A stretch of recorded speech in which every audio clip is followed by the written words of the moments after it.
Welcome back. We have reached the point where I have stated the definition of what counts as a religious belief. I had it up on the board and took it down for this next segment.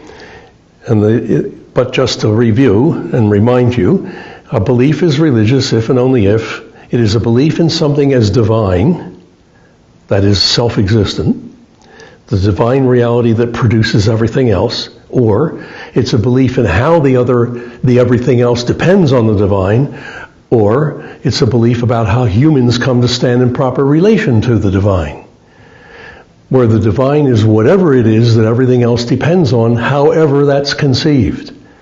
So it may be thought of as God or Brahmanatman or atoms. The ancient Epicureans put atoms in that slot. The Pythagoreans put numbers.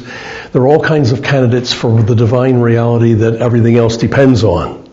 But they're all religious beliefs because they're beliefs about divinity, about how everything depends on the divine reality, and about how humans can come to stand in proper relation to the divine reality.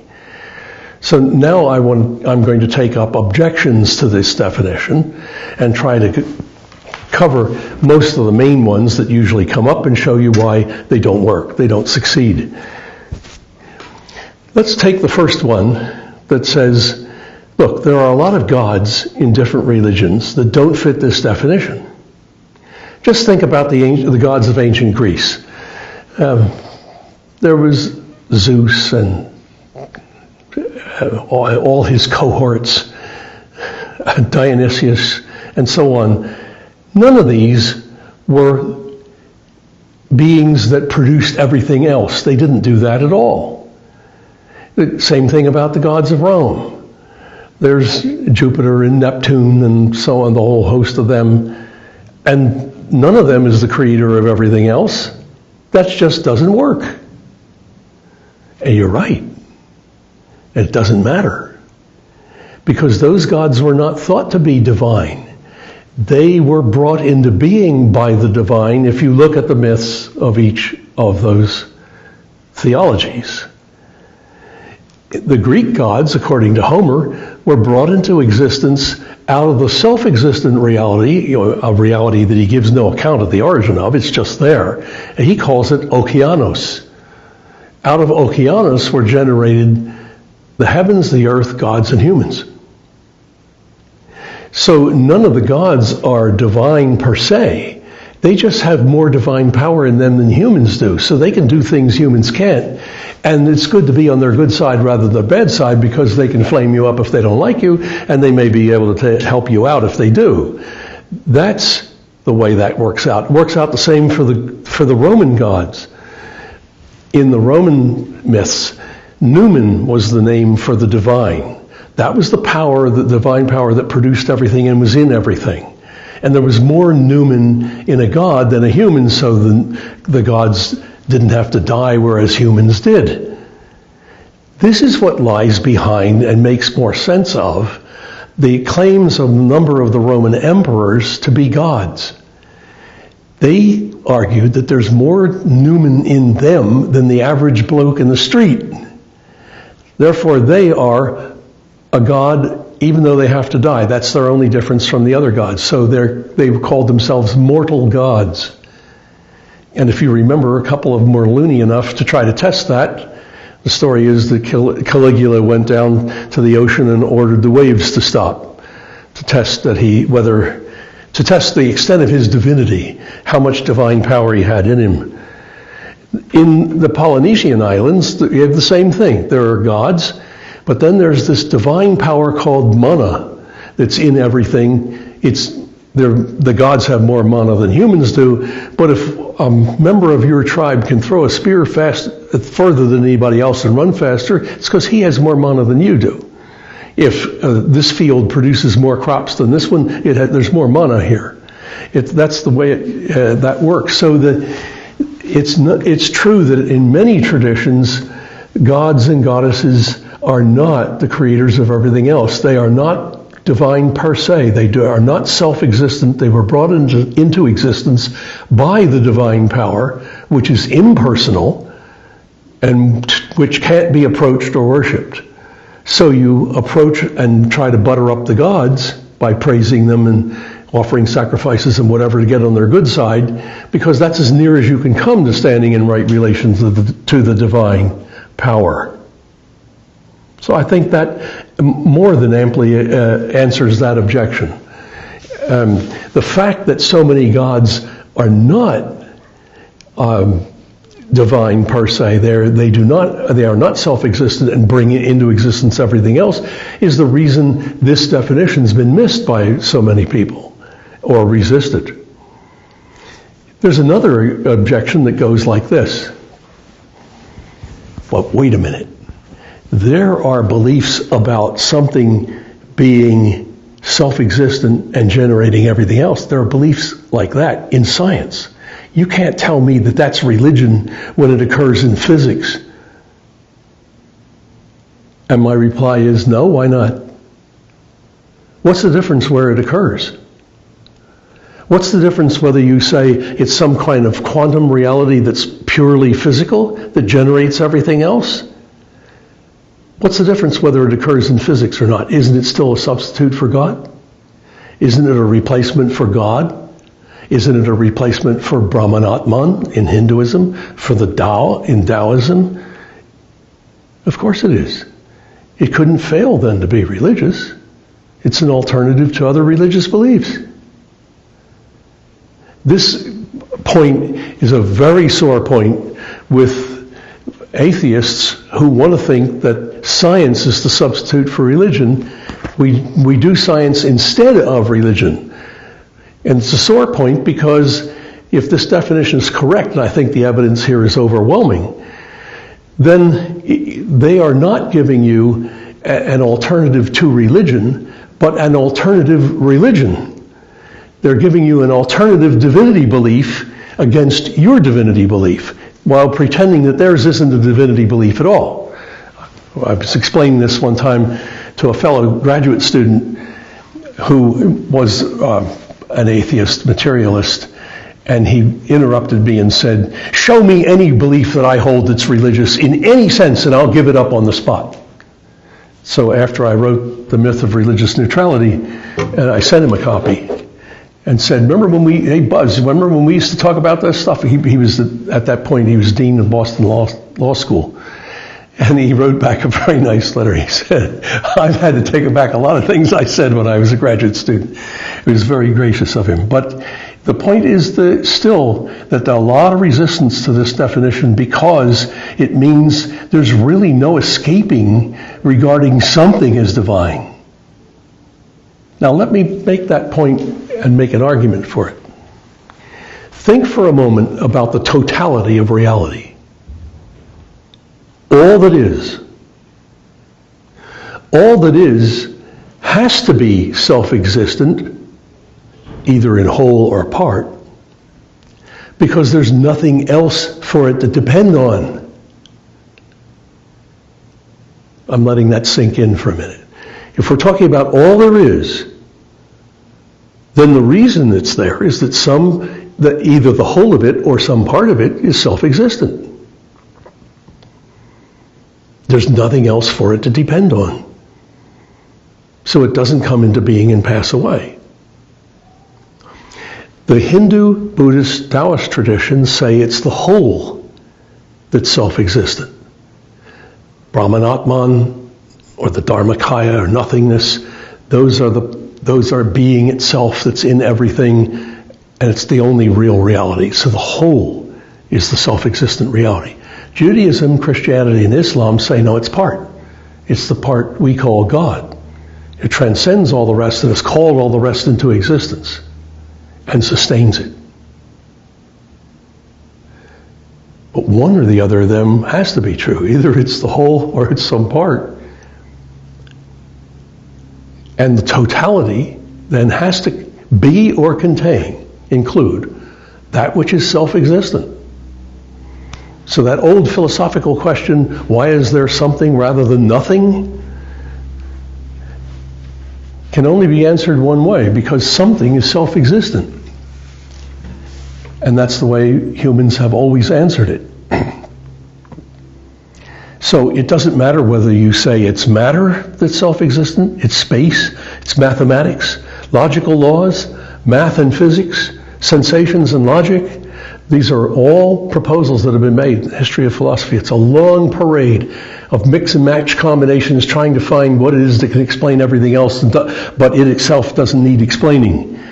They all are accorded the role that God is accorded in Christianity, Judaism, and Islam. And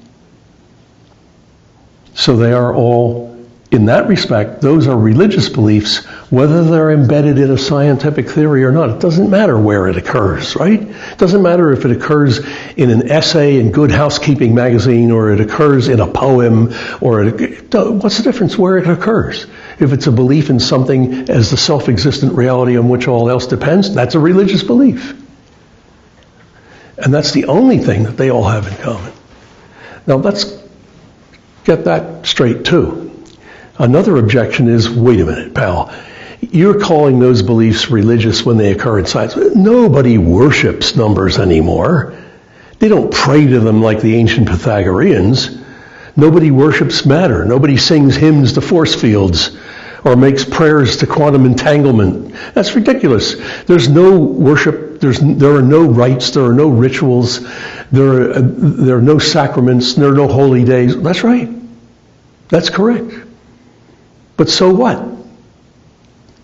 A belief doesn't have to have those accompaniments in order to be religious. Indeed, some of the most widely spread religions in the world, Hinduism and Buddhism, don't have any worship. Now, you'll say to me, wait a minute, I've seen films of them worshiping and so on.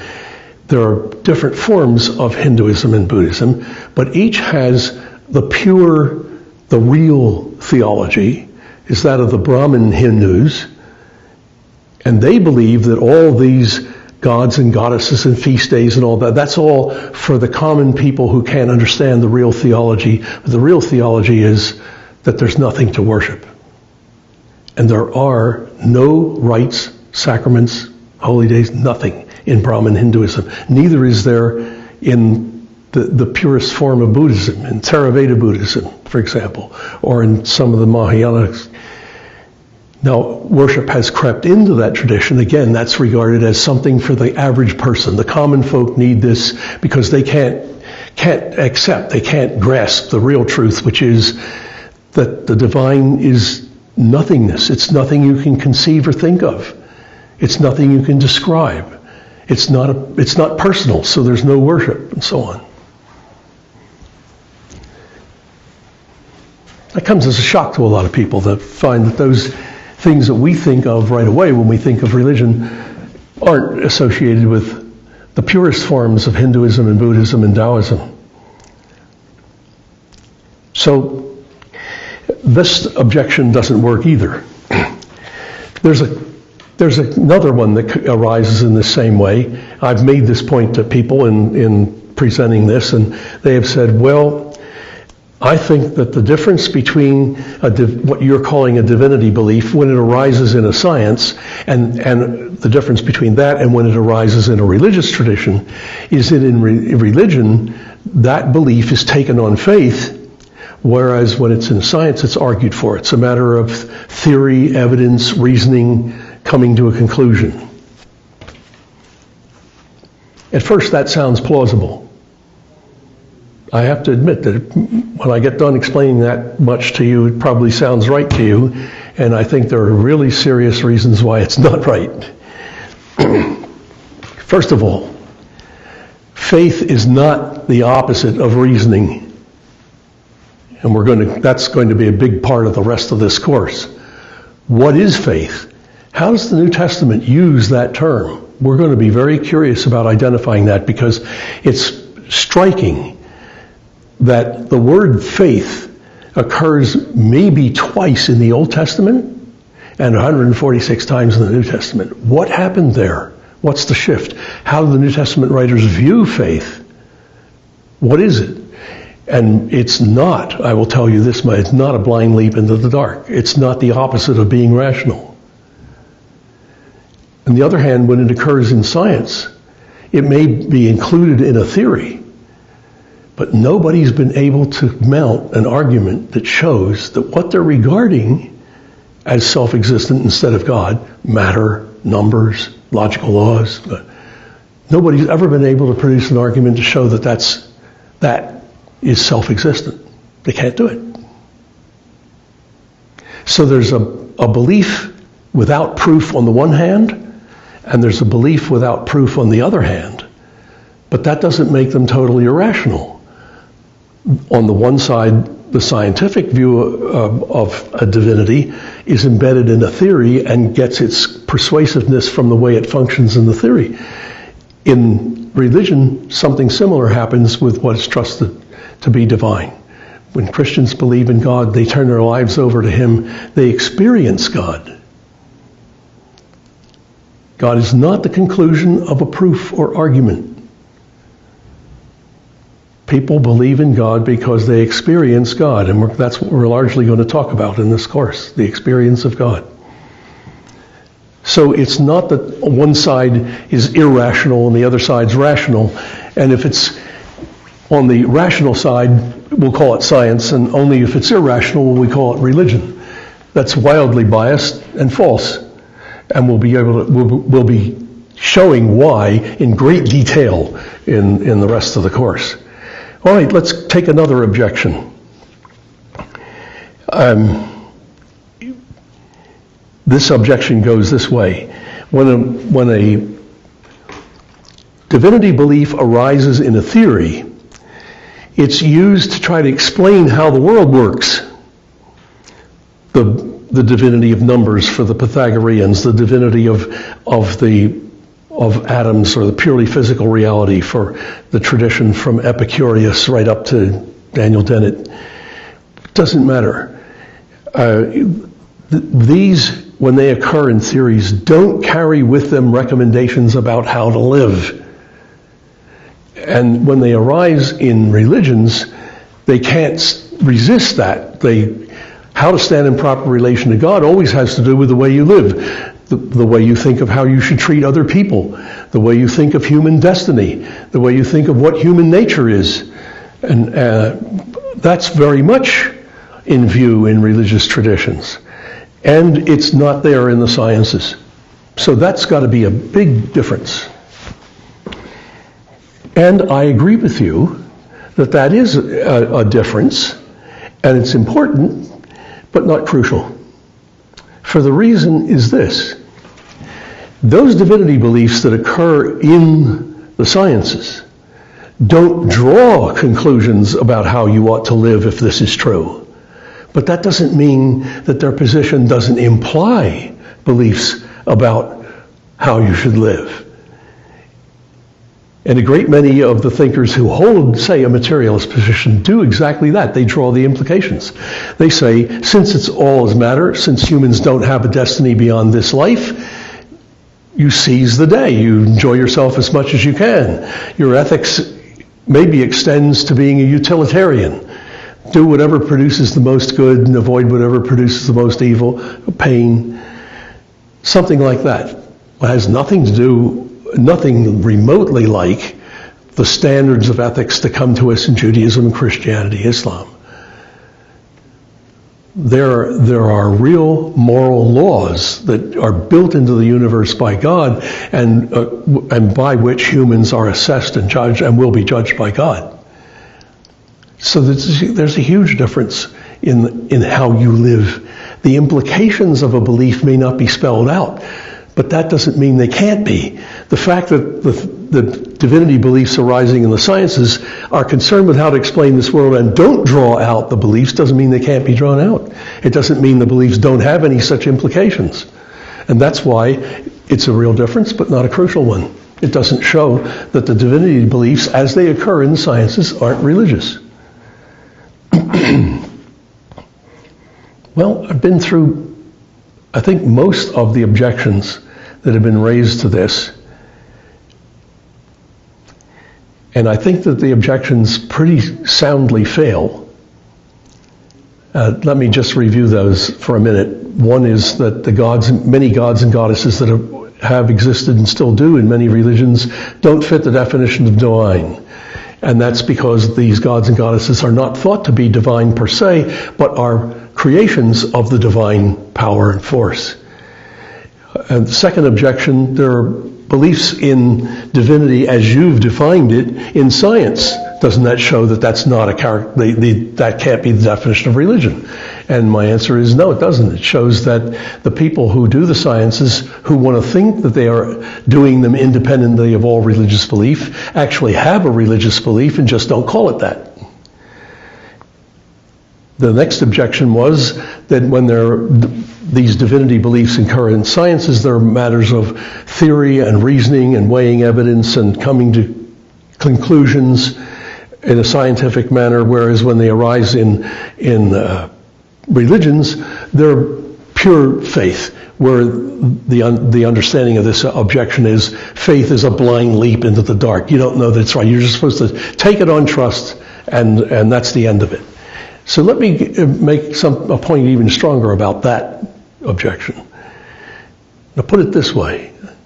There is not a religion on this planet, and never has been, whose official scriptures, writings, advocate people to take it on blind trust. None. That's not true. Every one of them says that you have to see this as true for yourself to be a genuine believer. And when you do see it as true for yourself, you will be certain, much in the way of seeing an axiom to be true, or seeing 1 + 1 = 2 to be true. That's what they're talking about. It's not proof, but it's an obvious truth that becomes obvious to you in your own experience. It's not a blind leap. No religious tradition ever asked that of anyone. And then there was the objection that when divinity beliefs arise in theories, they don't have recommendations, a program for how to live, let alone have rites and rituals and worship and holy days and so on. Well, that's all true, but it's irrelevant because there are major religions that do the same thing, that don't have any of those. And those are the Brahmin version of Hinduism and the Theravada Buddhism and some of the higher forms of Mahayana Buddhism as well. So can we really avoid religious belief? It seems to me the answer to that's no. Something has to be self-existent. Remember the argument from the sum total of reality? The sum total of reality has to be self-existent in whole or in part, because there's nothing for it to depend on. You can divide it and say, here's the self-existent God, and here's the rest, creation, and creation depends on God. Or you can say that the whole thing is divine. That's what happens in Hinduism and Buddhism. But one or the other would have to be true. So the point is, while human beings invent specific gods and goddesses, they don't invent the idea of the divine. It dawns on them that something has to be. And humans have always wanted to know about their origins. They've always wanted to know how they came to be and of what nature they ultimately are. And in answering that, they've always wanted to know what is the divine reality on which we depend. And then that's how they understand themselves. That's why this is important. It's why it won't go away. And it's why it's all pervasive, even though a lot of people pass it off under another name and claim that it's not religion. It's metaphysics, or it's science, or it's something else. Don't be fooled by that, because that is a trick. I think we'll call it a day there. There's a lot for you to think over. And I hope you do before our next session, which will be devoted more to religious belief and its characteristics and its relations to other sorts of beliefs. Other sorts of beliefs, excuse me. So we'll end there for today.